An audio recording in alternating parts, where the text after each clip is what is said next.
এমন সমন্বয়ককে চিনি যার বাপকে চান্দা আব্বাস ডেকে নিয়ে বলেছে, ভাই আপনি সরাসরি কেন পোলাপানের কাছ থেকে টাকা চান? আমার কাছে অডিও আছে। আপনি পোলাপানের কাছ থেকে সরাসরি কেন টাকা চান? ভাইজান আপনার যদি কিছু লাগে তাহলে আপনি আমাদেরকে জানায়েন। মানে চান্দা আব্বাস যেই সিস্টেমে চান্দাবাজি করে ওই সিস্টেমে চান্দা। এখন নতুন তো হঠাৎ করে পেয়েছে, ছেলে বিশাল বড় এক সমন্বয়ক, বাপ চান্দাবাজি শুরু করেছে ওপেনে, পোলাপানে 5,000 টাকা নেয়। ওর কাছে 5,000 টাকা বিশাল ব্যাপার। এখন তো এক একজন রাজপুত্র, বিশাল রাজার পূর্ব পরম্পরায়, বংশ পরম্পরায় তারা হাজার হাজার কোটি টাকা, নবাবী বংশের সব কয়জন সমন্বয়ক। ওনারা এখন গিয়া প্রথম আলোর অফিসে যায়, তারপরে আরিফ বাবারে বাবা নতুন নতুন পাঞ্জাবি পরে তারপরে যায় বয়ান দেয়। এরে বেটা, তোদেরকে বলছিলাম যে ভাই তোরা এই একটা আন্দোলন করছিলি, এই আন্দোলনে কে কেমনে ঢুকছে, এখানে কারো কারো বিরুদ্ধে অনেক অনেক রেকর্ড আছে ভাই। এই ওবায়দুল কাদেরকে বর্ডারে পাস করে দিয়ে আসার অভিযোগও তো ওনাদের অনেকের বিরুদ্ধে উঠেছে। সেগুলো জবাব পেয়েছি নাকি আমরা? বলে জবাব দেন। ওনারা এখন সুশীল হয়ে তারপরে টাকা পয়সা তো কিছু হয়েছে, 5 জন 6 জন 7 জন এই যে কয়জন এখন আসেন সামনে, ওনারাই খালি জুলাই যোদ্ধা। আর সেই জুলাই যোদ্ধারা কই? আরো অনেক সমন্বয়ককেও তো আমরা দেখেছি যে গোপনে বিভিন্ন জায়গায় বসে জীবনের ঝুঁকি নিয়ে তারা এই ভিডিও বার্তা দিয়েছিল। এই ভিডিও বার্তা আমরা প্রচার করেছি। সেই জুলাই যোদ্ধারা কোথায়? আজকে ঢাকা বিশ্ববিদ্যালয়ে একটা নির্বাচন হয়েছে, সেখানে এনসিপির অবস্থান কোথায়? ছাত্র শক্তি নামে কালকে একটা সংগঠনে দেখলাম, ছাত্র শক্তি তারা করছে, 8-10টা পোলাপান নিয়ে তারা মিছিল করছে ঢাকা বিশ্ববিদ্যালয়ের মতো জায়গায়। কত লোকবল তাদের! তাদের এখন মূল টার্গেট হয়েছে 10টা বিএনপির সাথে দামাদামি হচ্ছে, জামাতের সাথে দামাদামি হচ্ছে, 10টা মনোনয়ন তারা চায়। এই 10টা মনোনয়ন নিয়ে তারপরে যদি 7-8টা বা 5টা যদি এমপি হইতে পারেন, এইটাই ওনাদের মূল টার্গেট। এই টার্গেট নিয়ে ওনারা এখন সংসদে যাবেন। ভাই, প্রথম আলো ডেইলি স্টার পত্রিকার অফিস কালকে হয়েছে, ভাঙচুর হয়েছে। 71 টিভি ভাঙচুর করেন না আপনারা? এই গত নির্বাচনের এই গত 5 তারিখই তো 71 টিভিও ভাঙচুর হয়েছে, তাই না? আরো কয়েকটা গাজী টিভির পুরো ভবন শুধু জ্বালায় দিয়েছেন না? সেটার ব্যাপারে কই? সেটা তো বিচার হওয়া দরকার। তাইলে এদের সবার বিচার করেন। ডক্টর ইউনূস আজকে যে চেয়ারে বসেছে, সংবিধানের কোন পৃষ্ঠার মধ্যে লেখা আছে যে নির্বাচন ছাড়া কোন রাজনৈতিক দল বাংলাদেশে ক্ষমতায় আসতে পারে? দেখান আমার এটা কোন কত অনুচ্ছেদে কোন জায়গায় আছে। মিনিমাম একটা দেখান, একদম ফুল স্টপ করে দেওয়া হয়েছে। তাইলে আপনি এখন এই ষোড়শ সংশোধনী টংশোধনী এগুলি সব আপনি কি করবেন? ঠিক করেছেন? সংবিধান বাতিল করেছেন? সেটাও তো করেন নাই। আপনারা হয়েছে, সালাউদ্দিন কাদের চৌধুরী একটা সুন্দর করে কথা বলতো, ওই যে সোনাটা লাল করে দেওয়া হয়েছে। সোনা ঠিক আছে, কিন্তু খালি লাল নামটা যুক্ত করে সোনাটারে লাল করে দেওয়া আছে। সোনা মিয়া এখন লাল মিয়া, আর মিয়া টিয়া সবকিছু আগের মতোই আছে। খালি জিনিসটা দেন। এই সালাউদ্দিন চৌধুরী এই যে এই ষোড়শ সংশোধনী নিয়ে এই কথাগুলো খুব ব্যঙ্গ করে বলেছিল। বিচারপতিদের রিটায়ার্ড বিচারপতিদের সুযোগ সুবিধা যা ছিল সেটাই থাকবে, এমপিদের যে গাড়ি আনা যাবে সেটাও থাকবে, সবই থাকবে, সবকিছু ঠিকঠাক মতো চলবে, খালি সোনাটারে লাল করে দেওয়া হয়েছে। এখন এই এখনকার যে এনসিপি আর ইউনূস সরকার, ওনাদের অবস্থাটা হয়েছে তাই। ওনারা সোনাটা খালি লাল চান, আর সবকিছু মিয়া টিয়া সব আগের মতোই চান। কিভাবে চান দেখেন।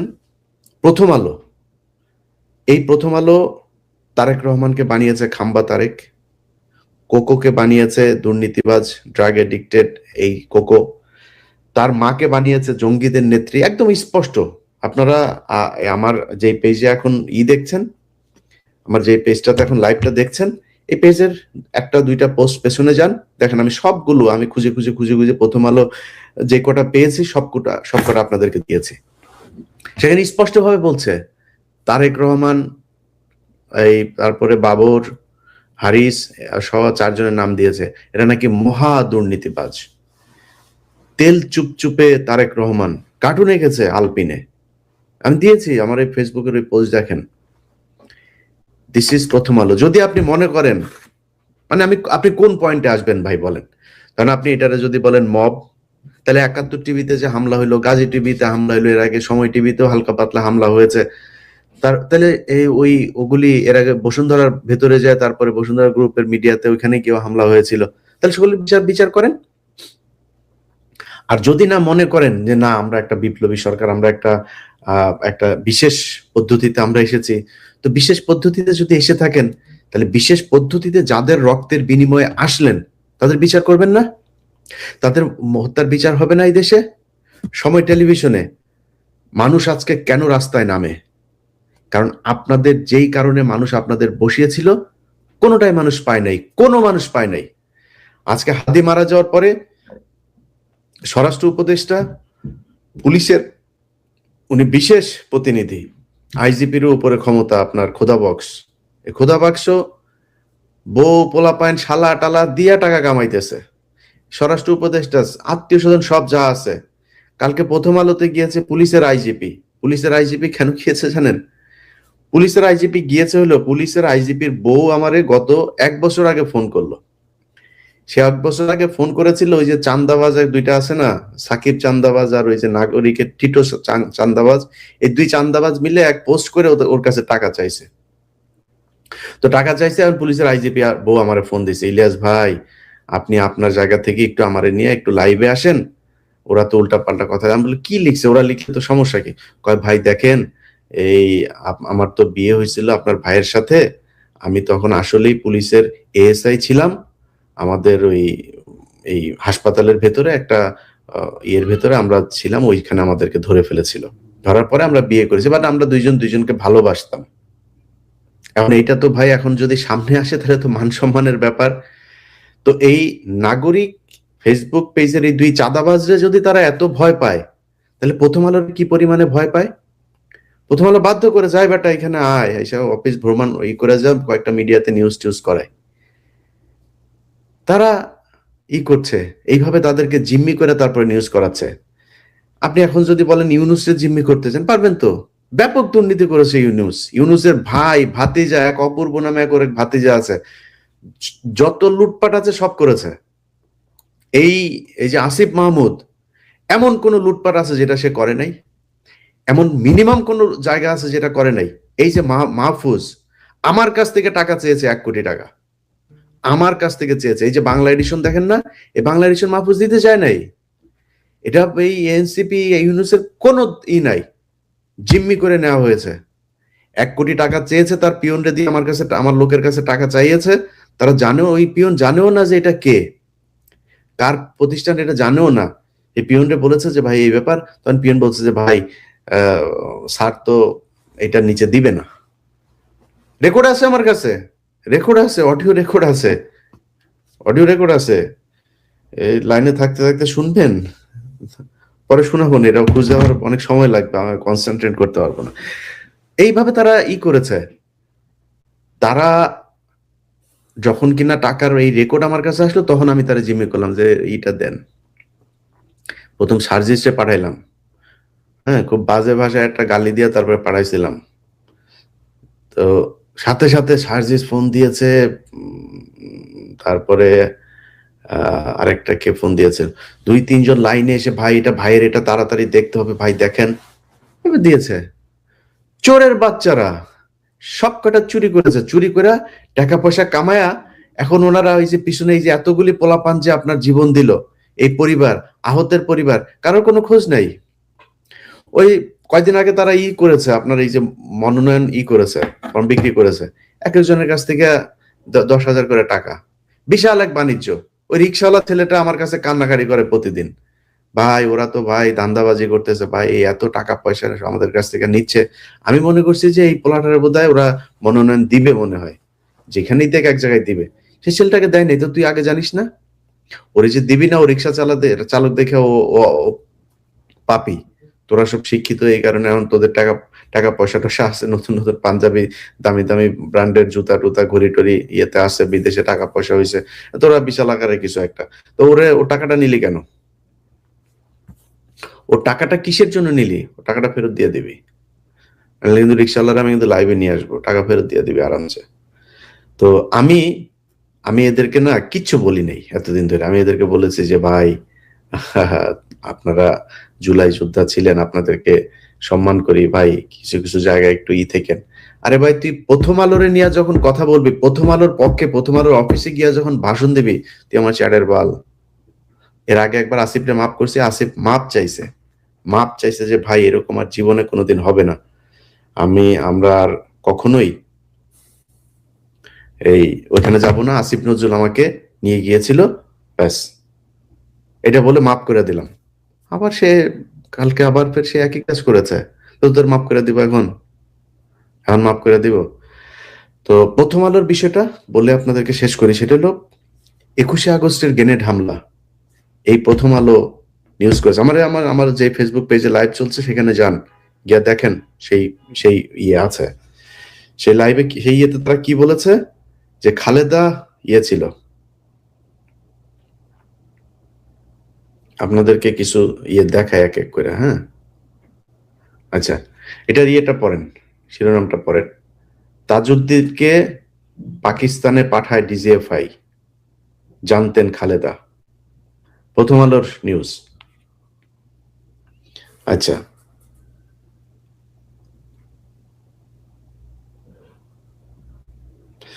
এটা হলো জঙ্গিদের সঙ্গে পিন্টুর একাধিক বৈঠক। প্রথম আলো। এই 21শে আগস্টের গ্রেনেড হামলায় এই যে আপনার আমার যে অনুসন্ধান যেটা দেখিয়েছিলাম, এটা আপনারা একটু দেখেন। আমি কালকে আবার ওই ভিডিওটা আপলোড দিতে পারি। তো ওইখানে ওরা প্রথম আলো কিভাবে জজমিয়া নাটক সাজিয়ে সেই নাটক বিএনপির উপর চাপিয়ে দিয়েছে যে বিএনপি জজমিয়া নাটক সাজিয়েছে। আমরা সেই জজমিয়ার বক্তব্য নিয়েছি। জজমিয়া বলেছে যে প্রথম আলো তাদেরকে 2 লাখ টাকা দিয়েছে। সেই নিউজ ঘুরিয়ে দিয়ে তারপরে তারেক রহমান, বাবর সহ তাদেরকে নতুন করে সেই মামলায় আনা হয়। সেই মামলাতে তারেক, বাবর সহ 30 নতুন আসামি, এবং 5 তারিখের পরেও বাবর জেলে ছিল। ডিজিএফ এর মহাপরিচালক, এনএসআই মহাপরিচালক আব্দুর রহিম সাহেব, তাকে মেরে ফেলা হয়েছে এই চিকিৎসা করাতে নিয়ে। এগুলো এই এর সময়। বাবর আসামি হচ্ছেন সন্দেহে তারেক। মানে যত ধরনের শয়তানি আছে সব কিছুতে। এই যে হামলার আগে বৈঠক হয় পিন্টুর বাসায়। পিন্টু চিনেন তো, বিএনপির সাবেক মন্ত্রী। আচ্ছা, তারেক বাবরের বিরুদ্ধে 21 কোটি টাকা ঘুষ মামলার অভিযোগ। আচ্ছা, তারপর দেখেন, তারেক, বাবর, হারিস ও মামুন বিএনপির 4 মহা দুর্নীতিবাজ। এটা নাকি ফালু নাকি বলছে। আচ্ছা, দেখেন, পাকিস্তান, কুয়েত ও সৌদি 300 কোটি টাকা দিয়েছিল বিএনপিকে এই জঙ্গিবাদ সাজানোর জন্য। খালেদার সম্মতিতে বসুন্ধরার কাছে 100 কোটি টাকা চেয়েছিলেন তারেক। টাকা ফেরত দে, টাকা ফেরত দে। এই যে টাকা আছে এই পাকিস্তানের কাছ থেকে নিয়েছি জঙ্গিরা, তারপরে কাছ থেকে বসুন্ধরার কাছে টাকা ফেরত দে আগে। ধাপ করে যায় প্রথম আলোর অফিসে গিয়া বিবৃতি দিয়া দেন আপনারা, তাইলে সেগুলির হিসাব দেন। একটা পত্রিকার অফিস, এক তো আপনারা আগে ভেঙেছেনই, এখনকার কথা যদি বলি, একটা পত্রিকার অফিস বড় নাকি 500 মানুষের জীবনের দাম বড়? আমারে বুঝান, কোনটা বড় আমারে বলেন। পত্রিকা অফিসের এই এই এই প্রথম আলোতে এই যে মতি, টিপু সুলতান, মহিউদ্দিন, এরকম কয়েকজন আছে, এরা সরাসরি রয়ের সাথে মিলে যাদেরকে গুম করা হইতো তাদের কাছে যাইতো। তাদের গোপন জায়গায়, যেখানে অজ্ঞাত জায়গায় কেউ জানে না, তাদেরকে তখন অ্যারেস্টও দেখানো হয় নাই। অ্যারেস্ট ধরে নিয়ে যাওয়ার 6 মাস পরে গোপন কোনো জায়গায়, কোন জায়গায় সেটা তারাও জানে না এখনো, সেইখানে ভারতীয় রয়ের স্টেশন ম্যানেজার থাকতেন, ইন্ডিয়ান হাই কমিশনের অফিসের লোক থাকতেন, সন্তোষ শর্মা থাকতেন, মতি থাকতেন। মতির অফিস থেকে ভিডিও কনফারেন্সে তাদের সাথে যুক্ত করা হইতো। টিপু সুলতান নিজে থাকতেন, মহিউদ্দিন থাকতেন। মিথ্যা কথা বানায় মেজর জিয়াকে করা হয়েছে না? এই কাজগুলো তারা করে তারপরে মানুষকে হত্যা করেছে। 21শে আগস্টের ঘটনার পর কয়জন মানুষকে, এই যে মুফতি হান্নান, একটা নিরীহ নিষ্পাপ একটা মানুষ, মানুষের ফাঁসি দেওয়া হয়েছিস তোরা এই প্রথম আলোর কারণে। তাদের বিচার হবে না, বিচারের ঊর্ধ্বে তাদের বিচার হইতে দেওয়া যাবে না। যাদেরকে সুন্দর সুন্দর জুতা জামা দিয়া তারপরে নবাবের নাতি টাতি বানানো হয়েছে তাদের সমস্যা নাই, এই দেশের মানুষের সমস্যা আছে প্রথম আলোতে। আপনাদের কাছে অনুরোধ থাকবে, প্রথম আলোর প্রকাশনা আবার যদি শুরু হয়ও, প্রথম আলো পত্রিকা এই কয়দিনের ভেতরে যে ব্রেকডাউন হবে এর মধ্যে আপনারা নতুন পত্রিকা নিবেন, আমার দেশ নেন, অনেক পত্রিকা আছে, প্রথম আলো নিবেন না। প্রথম আলো পত্রিকা থেকে বের হয়ে আসবেন। প্রথম আলো সহ এই বিপ্লব যেই যেই কারণে হয়েছিল, আজকে মানুষে আপনারা মাঠে নামলে বলেন মব, যে মানুষগুলো মারা গিয়েছে 24 সালে, এই মানুষগুলো মারা যায় নাই? মিথ্যা কথা নাকি এটা? মামলার আসামিরা বাইরে ঘুরে কেন? পেট ভরে গিয়েছে এই জন্য এটা নিয়ে আর এখন কথা বলতে মনে চায় না? পেট ভরে গিয়েছে? ভাই তোমরা কি, তোমরা এই যে এনসিপির কয়েকজন যে ফাল পারতেছো, তোমরা কি ডা ভাই এই দেশের? কি তোমরা কি আমারে বলো?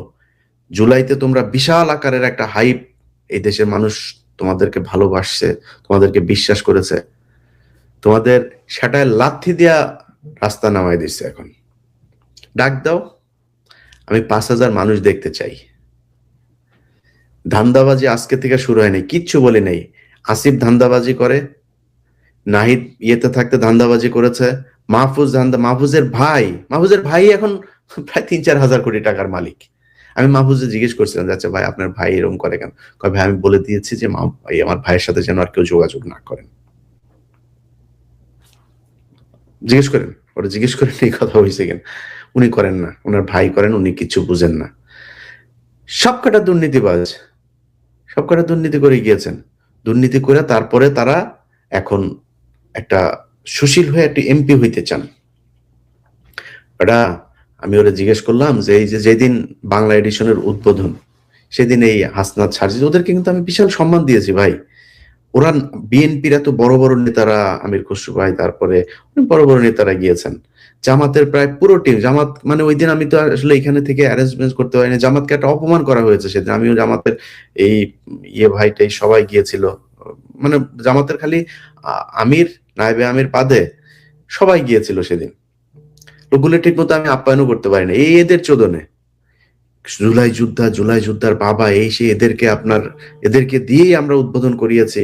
ওই দিন এই হাসনাত সার্জিস এদেরও আসার কথা ছিল, আসিফ আগের দিনও বলেছে আসবে, মাহফুজ দেখবে, আসে নাই পরে যদিও। যাই হোক, তো তারা আসার কথা বলে পরে আর আসলো না, মারামারি হইলো গোপালগঞ্জে। তা আমি প্রোগ্রাম বাদ দিয়ে যখন শুনলাম ওইখানে হামলা হয়েছে, আমি বললাম যে ভাই কি সমস্যা, ওইখানে কি হয়েছে? বললাম তো আপনারা লোকজন নিয়ে যাবেন, আপনারা ব্যাকআপ নিয়ে যান নাই? লোকজন কোথায়? কয় ভাই লোকজন তো আমরা আনতে পারিনি, আমাদের ফান্ডের সমস্যা। ফান্ড কেন? তার 1 সপ্তাহ আগে কথা হয়েছে আমার সাথে, এই আসিফ আর মাহফুজ টাকা কামাবে, সেই টাকা ওরা নাকি নির্বাচন করতে খরচে লাগবে। সার্জিসের মুখের ভাষায় এটা খরচের টাকা, ভাই খরচের টাকাটা দরকার আছে, ওরা দেওয়ার কথা ছিল, 1 টাকাও দেয়নি। এখন আসিফ নাকি বলছে যে আমার টাকা পয়সা শেষ। এই হচ্ছে তারা চাঁদাবাজ ভাই। কোনো সমস্যা ছিল না, চাঁদাবাজ তো এই দেশে এরপরে যারা ক্ষমতায় আসতেছে তারাও চাঁদাবাজি শুরু করে দিয়েছেন। চাঁদাবাজি তো হচ্ছে, কোনো সমস্যা নেই, কিন্তু এই চাঁদাবাজির মাঝখানে তারা প্রথম আলোর পক্ষে কথা বলবে আর মাইনে নিব, এইটা অস্তিত্বের লড়াই। এই দেশে এই যে দেশকে জঙ্গি বানানো হয়েছে, এটা এদের কারণে। ভুলে যাও মাদ্রাসার স্টুডেন্টদের কথা, আলেমদের কথা ভুলে যাও, এরা নেমে এসেছিল সেদিন। সবচাইতে বেশি মানুষ এই যাত্রাবাড়িতে মারা গেছে কারা? তারা মাদ্রাসার ছেলে পেলে, লাশের পর লাশ পড়েছিল সেখানে। সেই তাদেরকে ভুলে গেছেন? তাদেরকে জঙ্গি বানায় আবার ফের প্রথম আলোকে দিয়ে আবার জঙ্গি নাটক সাজায় তারপরে করবেন। এটিও এন্টি টেররিজম ইউনিট, যেটা এটিও গতকালকে জেল গেট থেকে একটা ছেলেকে ধরে নিয়ে আসছে, তার জামিন হয়েছে অনেক বছর পরে, কালকে বের হয়েছে, তাকে ধরে নিয়ে আসছে। আমি এই ঝামেলার কারণে আমি এটাতে সময় দিতে পারি নাই। এটিও ভালো বলি, ওরে ছেড়ে দিয়েন। এই দেশ জঙ্গিবাদের দেশ না। আমরা খুবই লিবারেল মুসলিম, আমরা কোনো টেরোরিজম, কোনো এগুলোতে আমরা বিশ্বাস করি না। বিপ্লব চলছে দেশে, আপনি যদি নাকি মানতে না চান যে কেন হবে, করা হবে, আহ, বিপ্লব চলছে। ওইদিকে দাদাকে এই ফ্রান্সের পুলিশ জিজ্ঞেস করেছে, ওইখানকার ইন্টেলিজেন্স জিজ্ঞেস করে কথা বলেছে তার সাথে, যে কিসে হচ্ছে, জবাব দিয়েছে, বলছে হ্যাঁ এই হচ্ছে। খুব সুন্দর জবাব দিয়েছে। আমার এইখানে একবার ডেকেছে, আমি বলছি হ্যাঁ হচ্ছে তো, আমাদের দেশে তো এখন যুদ্ধ চলছে, এই দেশে তো কোনো গভর্নমেন্ট, আমাদের অ্যাকর্ডিং টু কনস্টিটিউশন আমাদের দেশে কোনো গভর্নমেন্ট নেই, যে আমাদের প্রধানমন্ত্রীকে ওরা বের করে দিয়েছে, বের করে দিয়ে এখন একটা এই টেরোরিস্ট গ্রুপ তারা ক্ষমতা ধরে রাখছে। আমি বলছি আমরা তাদের বিরুদ্ধে লড়াই করছি গণতন্ত্র ফিরিয়ে আনার জন্য, কোন দিক দিয়ে আটকাবি বল? তুই যেমনে খেলবি অমনে খেলবো, আমরা, আমাদের কোনো সমস্যা নাই তো। এখন যদি নাকি মনে করেন যে বিপ্লব চলছে, তাহলে বিপ্লব চলবে, আপনি অ্যারেস্ট করবেন না কেন? আপনার এই যে আসিফ নজরুল দিয়েছেন যে কোনো সমস্যা নাকি নাই, ইয়ে করা যাবে না, কি বলে আসিফ নজরুল বলেছে যে এই এই জামিনের ব্যাপারে, এই যে হাদির যে খুনি, তার জামিনের ব্যাপারে তার কোনো দায় নেই। আসিফ নজরুল চুতিয়া, তুই যে জজদেরকে আওয়ামী লীগের সময় যেই জজগুলো সবচাইতে বেশি জাউরামি করেছে তাদেরকে এখন পর্যন্ত তুই বিভিন্ন জায়গায় সিএমএম টিএম এগুলো বানায় রাখছিস, এটা কার কাজ? তোর কাজ না এটা, তুই করছিস। তোর পিএস মাসুম এগুলো সবগুলোর এখন করে, তোরে মাল দেয়, টাকা দেয় আর মাগি দেয় মাঝে মধ্যে, এটা খায়া তুই চুপ করে বসে থাকিস। তো তোর কোনো দায় নেই। বের হইলো কিভাবে? আওয়ামী লীগের সন্ত্রাসীরা বের হয় কিভাবে? প্রতিদিন জামিন হচ্ছে। কালকের ঘটনা, কালকেও জামিন হয়েছে। আর এটিও যায় জেল গেট থেকে সেই আলেমদেরকে ধরে আনে, যে আলেমরা তোদেরকে রক্ত দিয়া তারপরে তোদের এই চেয়ারের মধ্যে বসাইছে। এই তোর এই বাপ ছাড়া, তোর এই বাপ ছাড়া তোদের কোনো বাপ আলেমদের একটা জামিনের ব্যাপারে কোনো কাজ করেনি। মানে ভিতরে ভিতরে আলেমরা যারা করছেন তারা করছেন, কিন্তু আলেমদের বাইরে তোর এই বাপ ছাড়া কেউ করে না। যা ডিআইজি পিজন রে যায় বল, আইজি পিজন রে যায় বল, কাশিমপুর একেরে বল, দুইয়েরে বল, কেরানীগঞ্জ রে যায় বল, জেলারদের গিয়ে জিজ্ঞেস কর তোর বাপ কয়জনের জন্য ফোন দিয়া দিয়া তারপরে করছে। সব শেষ যেটা, সেটাও 10 দিন আগে বের করছে এক মহিলাকে। হ্যাঁ, তো হালিমা নামে এক মেয়েরে বের করছে। মহিলা সেই 2009 সালে আটক হয়েছে, গত 16 বছর এই মহিলাটা জেলখানায় ছিল, জীবন শেষ, বুড়া হয়ে গেছে পুরা। তোর এই বাপ বের করেছে, তোর বাপ। যাক, কাশিমপুরের মহিলা জেলার জেল সুপার যে আছে, জিজ্ঞেস কর যায়, তোর বাপ সময় দিছে 15 মিনিটের মধ্যে ছাড়তে হবে, ছাড়া দিছে। তোর বাপের বাইরে গেছিলি, যেই যেই মানে এই দৌলতদিয়া ঘাটের বাচ্চারা মনে কর 2 দিন ধরে প্রথম আলোর পক্ষে করছিস, তোদের সব কটার জন্ম হয়েছে দৌলতদিয়াতে, তোরা এই দৌলতদিয়ার বাচ্চারা এখন প্রথম আলোর পক্ষে যে কথা বলছিস, তোদের এই দেশে আজ পর্যন্ত 1.5 বছর সময় হয়েছে, যাদের এই 1.5 বছর আগে সুযোগ ছিল না, যারা সময় পেয়েছিস, তারাই 1.5 বছর এই দেশের জন্য কি করেছিস বল? জঙ্গিবাদ মুক্ত করতে চাস, জঙ্গিবাদ মুক্ত কর। খালেদা জিয়ারে ধর, তারেক রহমানের ধর, কোকরে ধর, এগুলো জঙ্গিবাদের মূল হোতা প্রথম আলো বলেছে। প্রথম আলোর কথা যদি শুনিস তাহলে ওইটা ধর, আর যদি প্রথম আলোর কথা না শুনিস তাহলে প্রথম আলোর বিচার কর। আমরা তো চাই বিচার কর, বিচার কর। কেন বিচার করিস না? বিচার না করে সেই যারা জঙ্গিবাদের করেছে তারা এখানে কি, প্রথম আলো কি সাপ নাকি, কামড় দিবে, চবল দিবে? কি হয়েছে? প্রথম আলোর সমস্যা কোথায়? প্রথম আলোর বিরুদ্ধে কথা বলি না আমরা, কি হয়েছে? এদেশে প্রথম আলোর বিরুদ্ধে কথা বলে নাই কেউ, এখনো বলে না কেউ, তাদের কি হচ্ছে? মাল পানি খেয়ে, প্রথম আলো তো টাকার অভাব নাই।